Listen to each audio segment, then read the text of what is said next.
So you mentioned you did 6.5 years in the hole for Escape. I know it was Right. titled the Ryan Road Escape. Can you get into detail about that? How many of it was y'all that escaped? Like what? How did it all come together?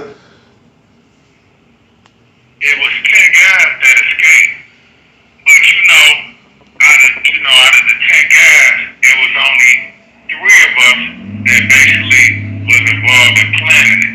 So, but it was three of us, guys, three guys that, 10 guys that actually escaped, and three of us that actually planned it, that escaped. So, that's how many guys that escaped. The, what, like how did y'all get out? Like what did y'all do to get out behind? Oh, well, that was the whole process, planning it. It was months in advance. I know Mark from the streets, but it wasn't like when we was in the streets we hung together or we got money together. I just know him. He went to Redford. I went to Redford High School. He used to be in and out the hood. And I'm from the hood. School crowd, but. Anyway, I knew him before I got locked up. So when we got to Jackson, when I got locked up, he was already there. So, quite naturally, I hung out with him, kicked it with him, And we talked, and, one day he just threw out there, he said, man, we have to get to a joint, but essentially we can go home. So, then that's what we was talking about as far as escaping, getting up. But, we didn't think, you got to think about it. That was in like 89. I had got locked up, so that was then. Anyway, he ended up riding out, and he ended up coming back, and I ended up riding out to, and going to MR. So, make a long story short, we ended up at Ryan together. So, by the time I got down there, we was in the same unit, and then they moved me to 500 unit. But when we was over in the same unit, we kicked it and everything, and we talked. But that didn't come up at the time. We weren't really thinking. I wasn't really thinking about that. I had just got down there. Ryan was one of the best places to be in the whole prison system, and it was a regional specifically for guys who caught their case in Wayne County. But they made exceptions for Oakland County because they know you probably went across Southfield and caught your case, but you stayed in Wayne County. You follow what I'm saying? Yeah. So what happened is that, after I was there for so long, family coming up, people coming up, because you don't have to have no visitor list or nothing. So, a lot of friends and family that, knew I was down there, they automatically came up. They like 5, 10 minutes, away, depending on where you stay. So, I'm there, everybody coming up. And then, after you do everything down there, you're doing everything you could possibly do in prison down there. The food was good, the fundraisers, all that, but it get to a point where you still, at the end of the day, you want to go home. So looking at Ryan, you got to think about it, a prison that they built and put smack dab in the middle of Detroit City, with only two fences, quite naturally, somebody was going to think about getting up out of there. And just so happened, me and Mark, one day we went out on the yard and we talked, and that's what we started planning it. But initially, me and him talking, so, he talking to other guys that I know too, but I don't trust like that. So we had a conversation, and I said, I trust you, but I don't really trust them guys. I said, if it ever, get up front to the administration, we ain't gonna never make it out. So what happened is, I said, look, I'll holler at you, whatever you're talking about doing, I do. So the other guys that he talked to, that was supposed to, be a part of the planning and all that, they didn't come up with anything. So we ended up putting it together, talked about it, thought about it, all the way into, how many minutes it takes for the truck, the perimeter truck to make a round, how long do they stay in the back when they come back there. So we specifically planned it in detail, so it took some months to plan that. And, we had a guy that worked in the law library pay him to put us on the call out in advance so that we'd be on the law library months in advance. So we was on the law library scheduled to go over there on certain days in the morning. And I think like 7:15 to, the time when we leave the law library. I can't remember what the time we leave, but we was in close, which is considered level 4 at the time. So at that time, you got level 4, and then you got level 1 and level 2, which was considered medium and minimum back then. They didn't call it level 4, level 1, and level 2. They called it medium, minimum, and they called close. What they called close, they called level 4 close. So that's what we was in. So we actually left on level 1 and 2 yard. But what we did is when the guy we paid to put us on call outs, when we went to the law library, when the yard opened up, we signed out like we going back to the unit, and we went straight to the yard. So you got to think about Ryan back then being a lax prison. So it wasn't nothing out of the norm to see a bunch of guys from level 4 out on level 1, level 2 yard. So that wasn't out of the ordinary, and we knew that. So in the months of the planning, you got to think about it. We put money together. We got guns, put them together. We got everything we needed, cutters, everything that we needed to put that together. Where was these guns at? Were they on the outside in the world, or did you? Okay. Yeah, they're on the outside.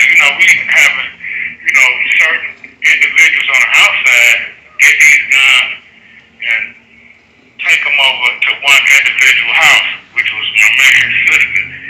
But what was the purpose of the guns?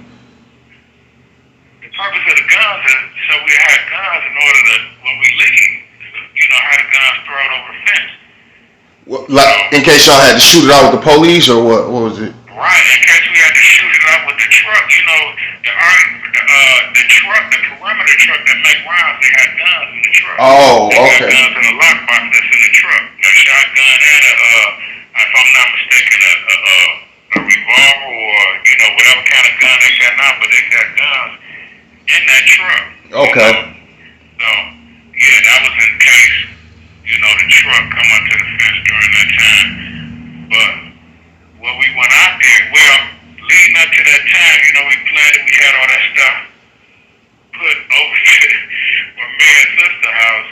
And what happened is that we, in the day that we left, we were supposed to left a week before that day. We were supposed to left the Sunday before that day. But what happened is that my man's sister, she ended up, I don't know if she ended up spending some of the money or what she did with any of the stuff that we had over there. But when it came time for the guys to go over there to get the stuff, she was spending them, they'd call and say, hey, what you doing? We finna come over here and grab that stuff. Oh, no, my grandmother over here right now. Well, I'm finna leave out the door right now. So, anyway, my man, Mark, ended up calling with the guys. The calls was different then, so you had three-way calling.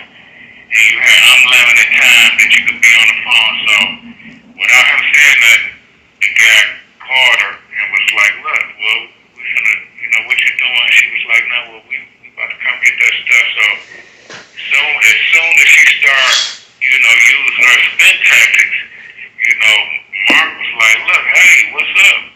What you playing games? And went out on her, like, hey, I don't know what you're doing, but, you playing a dangerous game. So, he ended up hanging up on her. So he told her brother.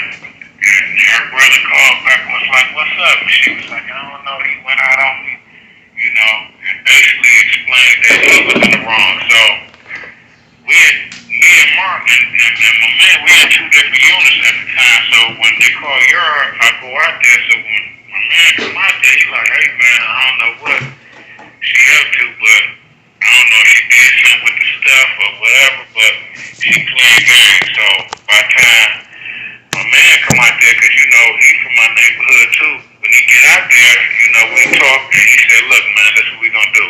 All that, we just gonna chalk that up as a loss. We ain't even gonna think about that. So within a week's time, we're gonna get everything we need, and we're gonna leave next week.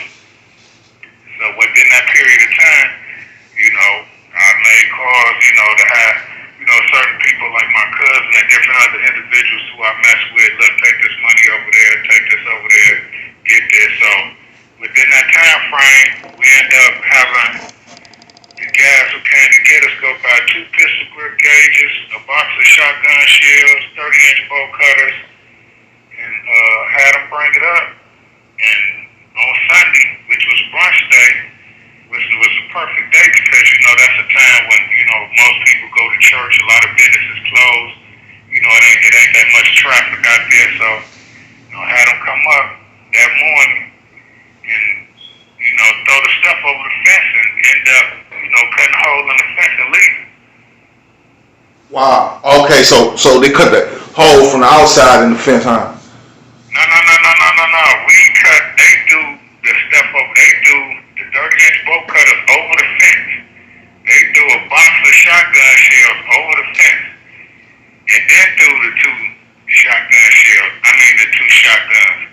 over the fence. So we had to load the guns from inside the prison. And then then we cut the hole from the inside of the fence. And then cut the hole on the second fence. But it took probably altogether like anywhere from 6 to 7 minutes to get out. Give or take. At the time I know it took us less than 30 seconds to cut through that first fence because the first fence is nothing but a playground fence. So it's no wire going up the fence and, the 30-inch bolt cutters will cut that fence like paper. You follow what I'm saying? Right. Yeah, but by the time we got to the second fence, the Constantine wire, which is a whole different metal and a whole different type of wire than the wire that's on the fence. So it took longer to get through that fence because we tried to cut the Constantine wire, but it couldn't cut that wire. You follow what I'm saying? Yeah. So, in all actuality, we at the part where you can open the fence up and it's a lock on the fence, like a master lock.